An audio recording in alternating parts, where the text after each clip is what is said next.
तो आज की हमारी जो वीडियो में टॉपिक ऑफ डिस्कशन है, इसमें हम आज बात करेंगे किटन के बारे में। बहुत सारे लोगों का क्वेश्चन होता है कि जो लोगों ने नए किटन बाय किए हैं तो उनकी केयर किस तरह की जाए। अगर आप उसे न्यू घर में ले गए हैं तो उसको किस तरह जो है वो रखा जाए। सबसे पहले स्टार्ट करते हैं। जैसे कि मैंने अपनी प्रीवियस वीडियोज़ में भी कहा है कि जो भी आप किटन बाय करें तो एटलीस्ट मेक श्योर करें कि उसकी मदर फीडिंग अच्छे से हुई हो और उसकी जो मिनिमम एज है वो 2 मंथ्स होनी चाहिए। फर्दर इसमें 2 चीज़ें आ जाती हैं कि आया आप अपनी सेम सिटी से उसको बाय कर रहे हैं या किटन जो है वो ट्रैवलिंग करके आ रहा है।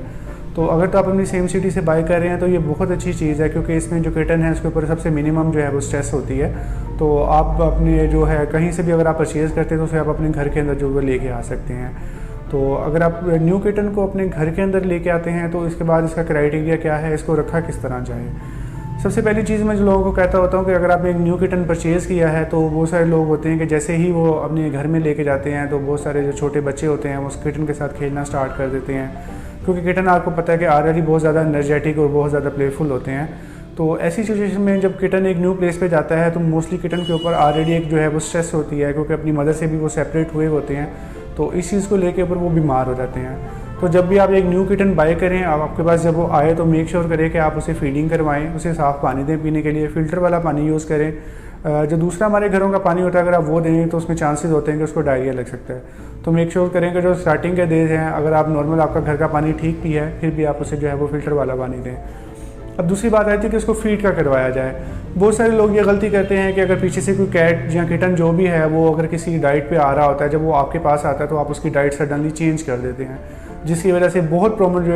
जो कॉमन प्रॉब्लम आती है वो डायरिया की आती है कि किटन में डायरिया बहुत ज़्यादा जो है वो कॉमन होता है और ऑन द अदर हैंड ये बहुत ज़्यादा लिथल भी होता है। तो मेक श्योर करें कि आप जिससे भी परचेज़ कर रहे हैं उसी एक तो ये चीज़ हो कि जो किटन है वो सेल्फ फीडिंग पे हो, और उनसे हमेशा पूछ लें कि आप इसे कौन सी डाइट दे रहे हैं। अगर उसे वो किसी कैट फूड के ऊपर दे रहे हैं तो आपने सेम कंपनी की वही वाली कैट फूड जो है वो उसको देनी है। इवन कि अगर आप कैट फूड की कंपनी चेंज करते हैं तो उससे भी चांसेस होते हैं कि आपके किटन का जो है वो उसको इन्फेक्शन हो सकता है या गैस्ट्रोएंटेराइटिस हो सकता है या डायरिया वगैरह का जो इसको इशू है वो हो सकता है। अगर आपका किटन जो है वो बॉइल्ड चिकन वगैरह पे ऊपर लगा हुआ है, जो भी जिससे भी आप परचेज़ कर रहे हैं, तो आप उससे पूछेंगे उनका फीडिंग प्लान क्या था और ट्राई करें कि आप सेम फीडिंग प्लान को ही फॉर मिनिमम एटलीस्ट 7 डेज़ के लिए जो है वो फॉलो करें। 7 डेज़ के बाद जो है आप उसका जो फीडिंग प्लान है आप उसको अपनी मर्ज़ी के हिसाब से चेंज कर सकते हैं।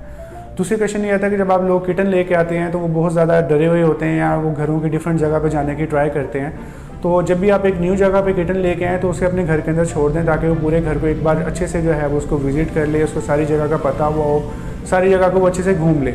उसके बाद जो किटन को जहाँ भी जो स्पेस है वो ज़्यादा कंफर्टेबल रखती है तो वो उस जगह पे जाके सोता और बैठता है। दूसरा इसमें क्वेश्चन आ रहा है कि लीटर का क्या किया जाए, लीटर को किस जगह पे रखा जाए। मोस्टली लोग ऐसे होते हैं कि जो लीटर होता है उसको किसी रूम के अंदर रख देते हैं। अब इसका साइड इफ़ेक्ट ये आता है कि अगर आपके घर में कोई गेस्ट आ जाते हैं या कोई भी इवेंट है या ऐसा कोई भी इशू है जिसकी वजह से आपको रूम क्लोज़ करना पड़ जाए, तो आपका जो कैट है या पेट है जो लीटर ट्रेन है वो उस चीज़ को जो है वो फॉलो नहीं करता और वो जाके जो है वो किसी और जगह के ऊपर लीटर कर देता है। इसलिए सबसे बेहतर ये है कि आप कोई भी कॉमन जो जगह है आप उसको चूज़ करें। आप अपना टीवी रूम या टीवी लाउंज वगैरह हो गया या कोई कॉमन गैलरी अगर आपके घर में है तो आप ऐसी जगह को चूज़ करें जहाँ पे आपकी कैट की हर वक्त एक्सेस हो। मैं लोगों को ये सजेस्ट करता हूँ कि आप जो जहाँ पे आपने लीटर रखा हुआ है उसके पास ही जो है थोड़ा सा दूर करके आप उसकी कैट फूड और जो वाटर है उसको आप रख दें, ताकि किटन के लिए भी आसानी हो कि उसको पता हो कि मैं अगर एक जगह पे जाऊँगा तो मुझे सारी की सारी चीज़ें मिल जाएंगी। दूसरी चीज़ ये है कि जो किटन है वो दिन में कम से कम भी 3 to 4 टाइम या 5 टाइम्स जो है वो फीडिंग करता है, और फीडिंग करने के थोड़ी देर के बाद जो है उसने लीटर यूज़ करना होता है। तो इस चीज़ के करने से उसके लिए भी आसानी हो जाती है, उसको लीटर जो है वो आसानी से मिल जाता है। अब इससे में सबसे बड़ा जो प्रॉब्लम आता है, जो सबसे बड़ी कंप्लेंट आती है वो ये होती है कि हमने जब किटन लिया था तो ये लीटर ट्रेन था